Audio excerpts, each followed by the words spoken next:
I'tibar itu adalah orang yang mendapatkan 3 ma'rifat.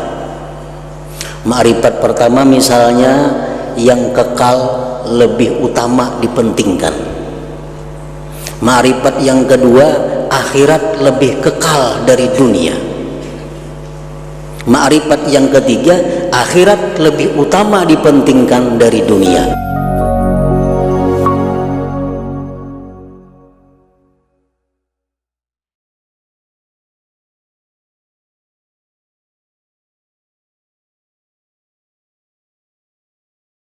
Akhirat itu lebih utama, diutamakan daripada dunia.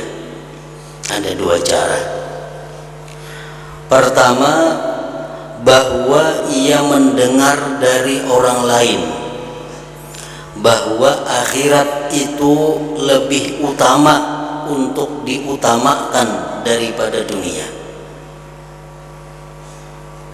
Mendengar dari guru, mendengar dari orang yang dia percayai bahwa dunia itu bahwa akhirat itu lebih utama untuk diutamakan daripada dunia. Lalu ia mengikutinya dan membenarkannya dengan tanpa penglihatan hati tentang hakikat perkara. Maka ia condong dengan amalnya kepada mengutamakan akhirat karena berpegang dengan perkataan orang itu semata-mata, dan ini dinamakan taklid dan tidak dinamakan ma'rifat. Ini hendak mengetahui bahwa akhirat itu lebih baik daripada dunia. Kayak apa caranya? Cara yang pertama, bahwa dia mendengari orang-orang yang dia percaya. Lalu ujar orang yang dia percaya itu, akhirat itu lebih penting untuk diutamakan daripada dunia. Nah, dia pegang perkataan orang itu, lalu dia mengutamakan akhirat tanpa memikirkan kenapa akhirat itu lebih utama daripada dunia. Kadang memikirkan itu, cumanya percaya bahwa ujar Sidin tadi akhirat lebih baik daripada dunia. Dia pegang itu, lalu dia beramal untuk akhirat. Nah, ini orang ngarannya adalah taklid, mengikut, bukan ma'rifat, bukan melalui berpikir.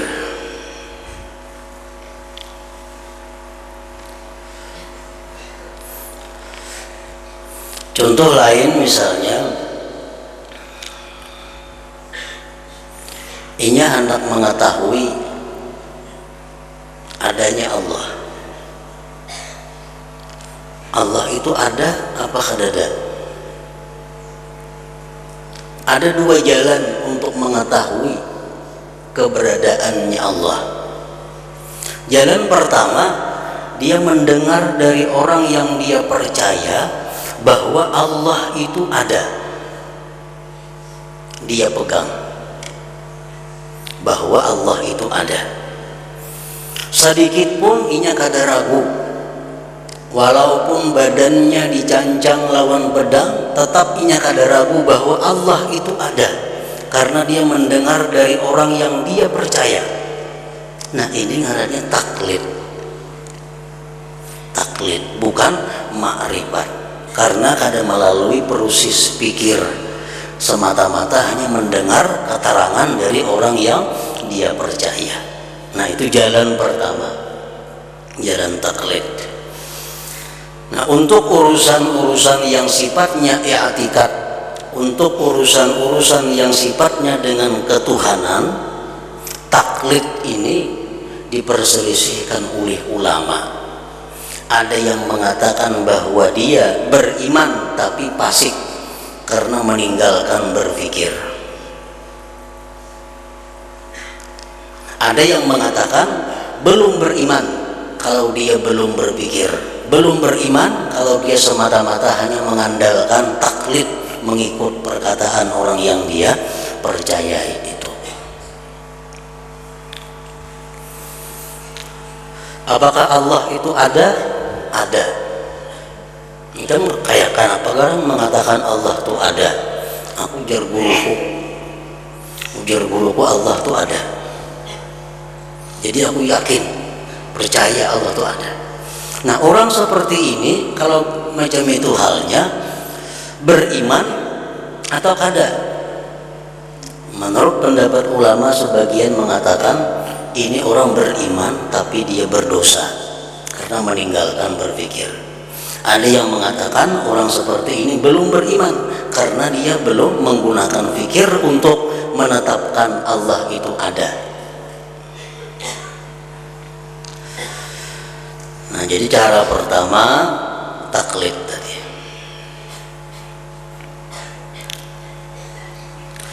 Yang kedua, untuk meyakini bahwa akhirat itu lebih utama, diutamakan dari dunia.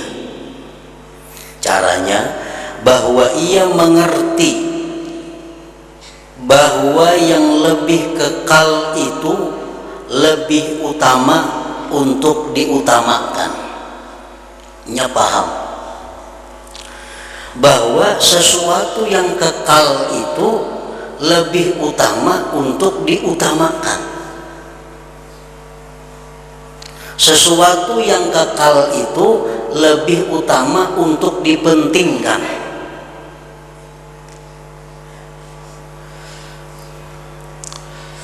Contohnya, kita ada berisi duit 100.000 rupiah, sedangkan kita tinggal di sini cuma 10 hari. Sesudah itu kita akan pindah ke Banjarmasin, disitulah kita diam selama-lamanya. Dan di Banjarmasin itu kita kada bisa mendapatkan duit, hanya diam di situ. Di sini kita lagi 10 hari, di Banjarmasin karena kita selamanya, sedangkan duit ada cuma 100.000. Nah, apakah duit 100.000 ini kita habiskan untuk keperluan 10 hari di sini? Masa di Banjar kayaknya sarahnya kayak apa jadinya? Atau duit 100.000 itu kita gunakan di sini 10.000 aja, kayaknya 90 untuk kita sanggup saking di Banjarmasin bagana di sana. Nah, kalau kita berpikir, kalau kita punya akal, jelas kita kadang menghabiskan duit 100.000 di tempat yang kita tinggal cuma 10 hari. Pasti kita akan menyimpan sagan bekal di Banjarmasin yang lama hidup di sana. Nah, duit itu adalah contoh daripada umur. Umur kita dalam dunia mungkin hanya sekian tahun dilabasakan. Di akhirat sepanjang masa. Nah, apakah umur ini kita gunakan untuk menghasilkan sesuatu yang pendek di dalam dunia ini, atau umur kita gunakan untuk kepentingan hidup di tempat yang selama-lamanya? Nah, kalau kita berpikir, kalau kita punya akal, jelas kita mengambil yang bahwa di dalam dunia ini kita gunakan untuk semasa ini dan sisanya untuk di akhirat lainnya. Itu sudah jelas kalau kita punya akal yang sihat, aklun salim. Nah, ia mengerti, ia paham bahwa yang lebih kekal itu lebih utama untuk diutamakan.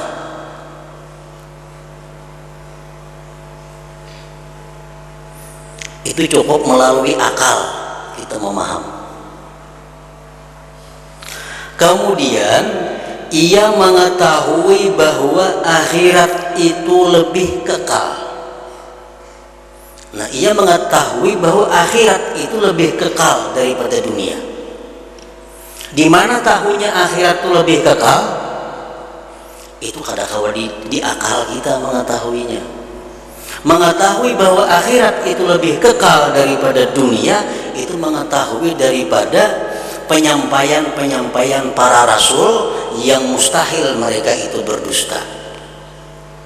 Nah, di situ kita mengetahui para rasul, para anbiya Allah yang mereka itu mustahil berdusta mengatakan bahwa akhirat itu lebih kekal. Nah, jadi di sini ada dua yang kita kenal. Yang pertama kita kenal atau kita paham, yang kekal lebih utama dipentingkan dari yang kada kekal. Itu paham kita. Yang kedua, akhirat itu lebih kekal daripada dunia. Dua. Nah, dua ma'rifat ngarannya. Nah, dari dua ma'rifat itu, maka hasil baginya dari dua ma'rifat ini ma'rifat yang ketiga, yaitu bahwa akhirat lebih utama untuk diutamakan. Nah, itu sama dengannya jumlahnya.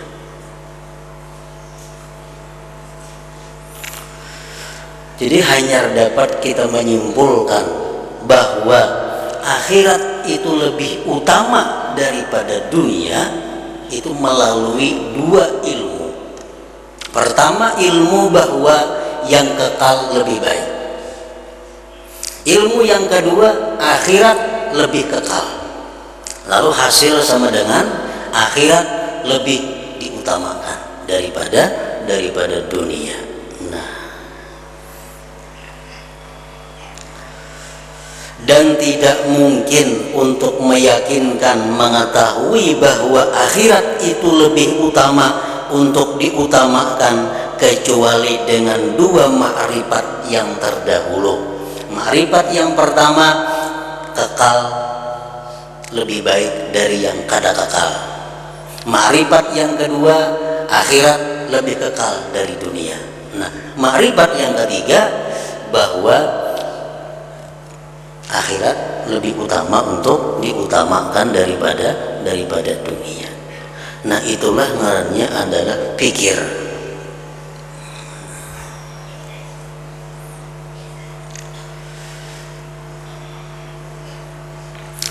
Kita ambil contoh lain. Allah Subhanahu wa ta'ala ada. Di mana kita menyimpulkan bahwa Allah Ta'ala itu ada? Di mana datangnya? Kita meyakini bahwa Allah itu ada di mana? Di mana datangnya? Dua jalan tadi. Satu jalan taklid, 4 guru. Jar guru Allah ada. Kalau kita percaya Allah ada. Nah, itu kalau kita taklid, kita diragukan. Apa kita Islam atau kada? Itu diragukan. Karena kita kadang menggunakan pikir. Nah, yang kedua, cara menetapkan bahwa Allah Ta'ala itu ada melalui dalil. Allah ada. Apa dalilnya? Nah, apa buktinya? Disuruh kita berpikir. Apa buktinya? Buktinya Allah Ta'ala itu adanya alam, baharunya alam. Alam itu artinya sesuatu yang selain Allah, ngarannya alam. Mengapa kabila lain dari Allah itu alam ngarannya? Adanya alam. Terlalu jauh kita mengira alam rumput saja, terparak di mata kita. Adanya rumput. Nah, adanya rumput. Kita tahu bahwa rumput itu dahulunya kada ada di halaman ini. Kita siang bersih, kada ada rumput. Tahu-tahu timbul rumput. Nah, ada rumput. Nah, kita berpikir maulah rumput ini ada dengan sendiri. Kalau kada ada, nang ma'adakan. Buktinya tangan kita dua sejajar. Maulah kanan katinggi pada kiri saurangannya kada ditinggiakan. Kada mau. Tangan sejajar rata. boleh kiri nang tinggi, boleh kanan. Sekarang kanan tinggi pada kiri, maulah sorangannya bertinggi nang kada mau bila kada meninggiakan, maka kita tinggiakan kanan, lalu kita meninggiakan. Nah rumput nang di depan rumah kita itu kada mau ada sorangan, kada ada nang menumbuhakan, kada ada nang mengadakan. Nah rumput tumbuh, ada nang mengadakan. Nah sekarang siapa nang mengadakan itu? Siapa yang mengadakan rumput itu? Siapa yang menumbuhkan rumput itu? Melalui keterangan para rasul yang mereka mustahil berdusta bahwa alam semesta ini dicipta oleh Allah Subhanahu wa ta'ala. Rumput itu ditumbuhkan oleh Allah Subhanahu wa ta'ala. Lalu timbul sama dengannya bahwa rumput itu ditumbuhkan oleh Allah Subhanahu wa ta'ala. Nah ini melalui pikir ngarannya. Jadi pikir itu ada dua jalur. Pertama akal dan nakal. Akal artinya menggunakan pikiran kita, nakal menggunakan Quran atau perkataan Rasulullah Sallallahu Alaihi Wasallam. Nah apa dalilnya Allah ada? Ujar guru tuh rumput tuh ada. Dalil bagi Allah ada. Nggak situ aja ini, ngarannya taklid gitu. Nah sekarang Allah ada. Apakah Allah itu banyak atau satu? Apakah Allah itu banyak atau satu? Satu. Jadi siapa? Jadi guru. Percayanya mati-matian Allah itu satu. Nah ini orang ngarannya taklid. Taklid. Nang melalui fikir macam apa? Bahwa Allah itu satu. Nang mengadakan alam ini satu. Dipikirkan supaya iman kita ini lulus, jangan sampai diragukan oleh para ulama, jangan sampai kita dikatakan mukmin yang maksiat karena meninggalkan fikir, jangan sampai kita dikatakan masih belum beriman karena meninggalkan fikir. Apa buktinya? Dalilnya Allah itu satu. Aku sudah percaya bahwa Allah itu ada, percaya. Dalilnya tumbuhnya rumput tadi, adanya alam. Nah sekarang Allah tuh banyak apa satu? Buktinya apa kalau Allah itu satu? Nah dipikirkan lagi. Andai kata Allah Ta'ala itu banyak, ada satu, niscaya alam ini tidak akan terjadi. Alam tidak akan terjadi. Kenapa kalau terjadi? Karena kalau Allah ini dua, yang satu menghendaki adanya alam, yang satu menurut. Berarti yang menurut ini kada Allah ngarannya, umpatan Allah nang saiku ngarannya. Kada harap ini Tuhannya. Kalau nya harap kedua-duanya, jasaikum ada alam, jasaikum kutiadakan, beperang keduanya hancur alam, kada ada kita. Saya kuhanap mengadakan, saya kuhanap meniadakan, bakarasan keduanya, kada mau jadi alam ini.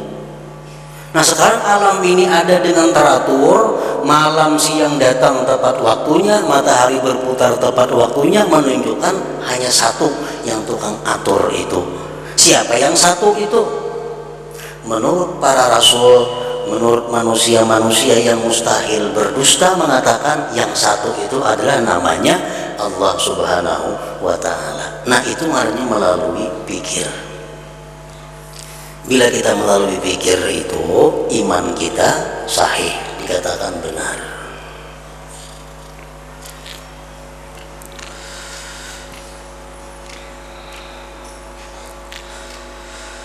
Maka menghadirkan dua ma'rifat yang terdahulu, maka menghadirkan dua ma'rifat yang terdahulu di dalam hati. Dua ma'rifat yang terdahulu apa tadi? Satu, yang kekal lebih utama untuk dipentingkan. Yang kedua, akhirat lebih kekal dari dunia. Dihadirkan dalam hati itu untuk sampai kepada ma'rifat yang ketiga. Ma'rifat yang ketiga apa?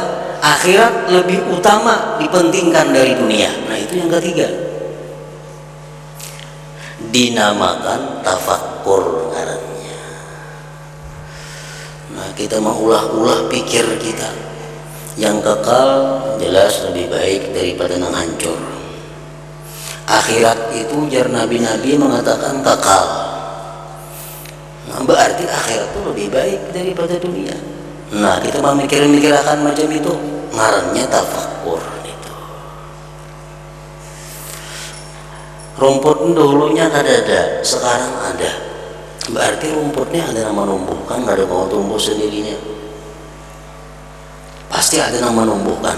Nah, siapa yang menumbuhkan ini? Ujar para rasul mengatakan menumbuhkan itu namanya adalah Allah Subhanahu wa Ta'ala.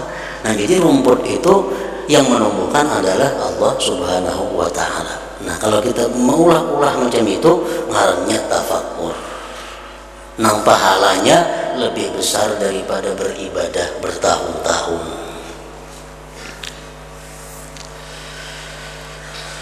Dinamakan tafakkur dan i'tibar, tazakkur, nazar, ta'ammul, dan tadabbur. Macam-macam ngarannya.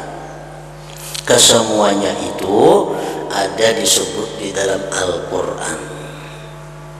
Tafakkur contohnya, "Lau anzalna hadzal Qur'ana 'ala jabalin la ra'aitahu khashi'an mutasaddian min khasyatillah wa tilkal amsalu nadribuha lin-nas la'allahum yatafakkarun."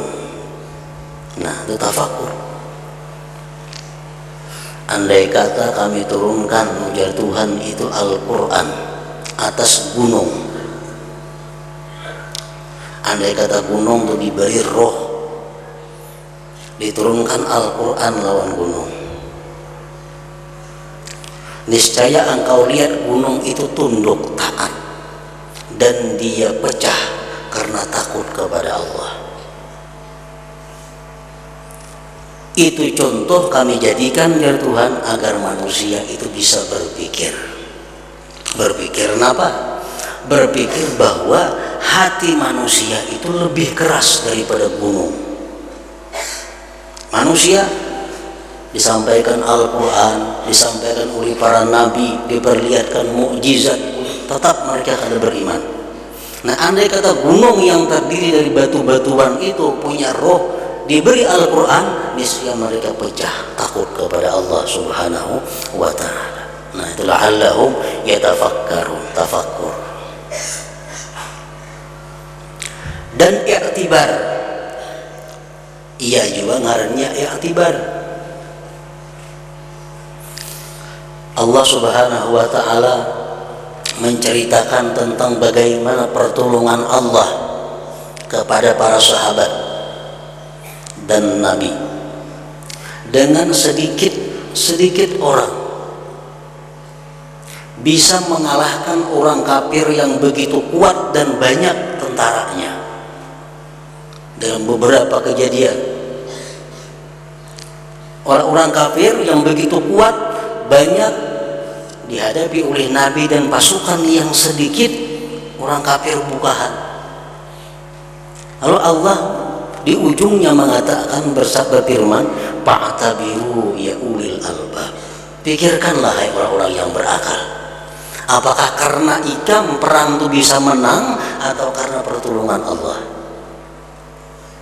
Orang beberapa ratus bisa mengalahkan beberapa puluh ribu. Bisa menang. Persenjataan kuat orang, pasukan banyak orang. Bisa kita menang. Fa'tabiru ya pikirkan gitu kan hai orang-orang yang berakal, siapa yang memenangkan kalian itu? Apakah tenaga kalian atau Allah Subhanahu wa Ta'ala? Nah itu i'tibar, fa'tabiru ya ulil albab. Tazakkur, ya artinya innallaha ya'murukum bil adli wal ihsan wa ita'i dzil qurba wa yanha 'anil fahsya wal munkar wal baghi ya'izukum la'allakum tazakkarun. Allah menyuruh kalian dengan bersikap adil, ihsan, memberikan sesuatu kepada keluarga. Allah melarang kalian dari perbuatan jahat dan munkar dan zalim. Allah memberikan nasihat kepada kamu yang demikian itu agar kalian bisa berpikir. Pikir. Allah melarang ini, pikirkan. Kenapa garang Allah melarang itu? Tentu ada akibat-akibat nang negatif, nang kada baik di dalam dunia dan akhirat. Allah menyuruh ini pasti ada kebaikan-kebaikan di dalamnya bagi kita di dunia dan akhirat. La'allakum tazakkarun, tazakkur ngarannya. Bisa juga disebut nazar. Al-Quran mengatakan afala yanzuruna ilal ibili kaifa khuliqat. Afala yanzurun, apakah mereka tidak nazar, tidak berpikir, tidak merenungi, tidak menghayati bagaimana itu unta diciptakan Allah. Unta ini binatang yang paling unik di antara sekian banyak keunikan binatang-binatang. Unta binatang yang paling kuat, binatang yang ada mempunyai tangki banyu. Unta seminggu kada minumnya, kada bapak, kada bertemuan sumur. Unta kada bertemuan mata air seminggu, kada bapaknya dalam bulunya ada tangki stok banyu. Makanya binatang padang pasir ngarannya. Jadi bila minumnya itu 2 teng minum, 1 teng kapal, 1 teng ditinggalnya. Bila jalannya kada perlu ada sumur karena ada persediaan banyu. Nah, makanya Allah memerintahkan kita secara tidak langsung apala yang zurun ilal ibil kaifa khuliqat.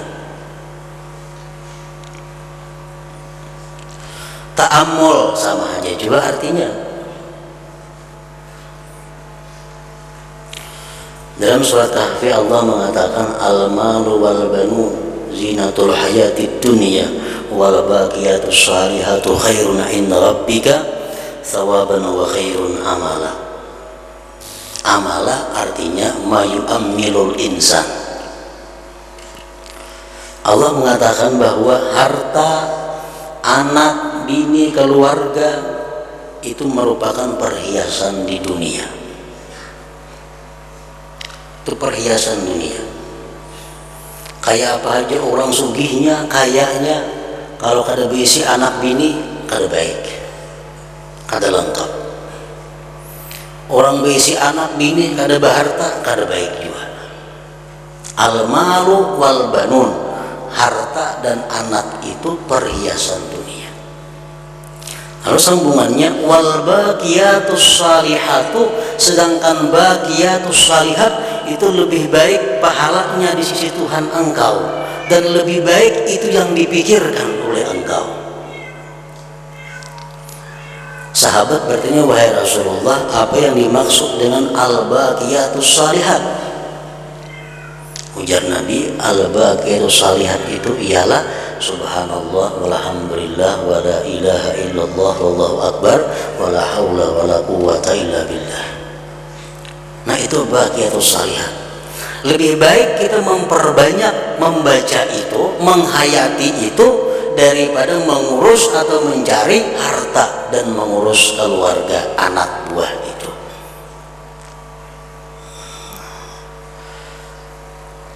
Dan tadabbur sama aja juga artinya. Allah berfirman, afala yatadabbarunal Qur'an, apakah mereka tidak merenungi itu Al-Quran? Berpuluh-puluh, beratus-ratus, beribu-ribu profesor ahli tata bahasa sepakat untuk maulah macam Al-Quran, mereka kada mampu. Seluruh jazirah Arab berkumpul, orang-orang ahli bahasa Arab berkumpul, maulah sasurah aja dari Al-Quran, mereka kada mampu. Itu menunjukkan bahwa Al-Quran itu bukan kalam manusia, tapi kalamullah, kalam Allah yang maha kadim. Afala yatadabbaruna Al-Quran, apakah mereka tidak memikirkan itu Al-Quran? Nah, jadi tafakurkah ngarannya, i'tibarkah, tazakkur, nazar, ta'ammul, dan tadabbur itu mempunyai makna yang kurang lebih sama, walaupun ada perbedaan sedikit-sedikit. Adapun tadabbur, ta'ammul, dan tafakkur, maka itu adalah ibarat kata-kata yang mempunyai satu arti yang tidaklah di bawahnya arti yang berbeda-beda. Adapun nama tazakkur, i'tibar, dan nazar, maka itu adalah berbeda-beda artinya, walaupun asal yang diberi nama adalah satu. Sebagaimana nama Sarim, Muhannad, dan Saif, itu tiga kata yang bisa berlain-lain artinya, namun di bawah yang satu, berlaku atas sesuatu yang satu tetapi dengan ibarat-ibarat yang berbeda. Maka Sarim itu menunjukkan atas pedang, dari segi ia adalah memutuskan. Pedang itu kalau dipandang bahwa dia bisa memutuskan, maka pedang itu disebut Sarim. Dan Muhannad itu menunjukkan kepada pedang dari segi kaitannya dengan tempatnya, yaitu India. Kalau pedang itu buatan India disebut namanya Muhannad. Muhannad ini pedang bikinan India. Dan Saif artinya menunjukkan kepada pedang secara mutlak tanpa pemberitahuan dengan tambahan-tambahan ini. Kalau pedang itu umum. Tapi kalau pedang yang bisa memutuskan, yang tajam, ngarannya Sarim.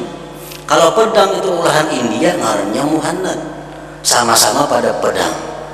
Maka itu juga perbedaan kalimat antara tafakur, i'tibar, tazakkur, ta'ammul, tadabbur, itu pada dasarnya adalah satu, namun berbeda-beda bila ditambahkan di belakangnya. Maka begitulah i'tibar.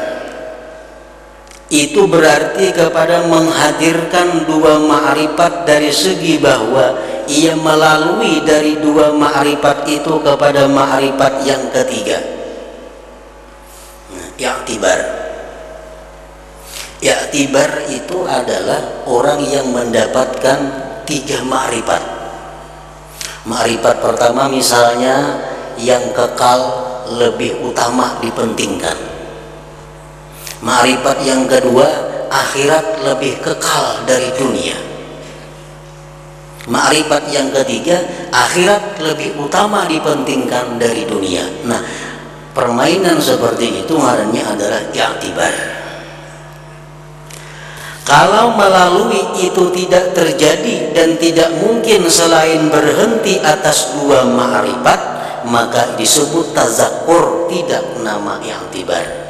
Kalau hanya dua ma'rifat, ujarnya yang kekal lebih baik diutamakan daripada yang kada kekal.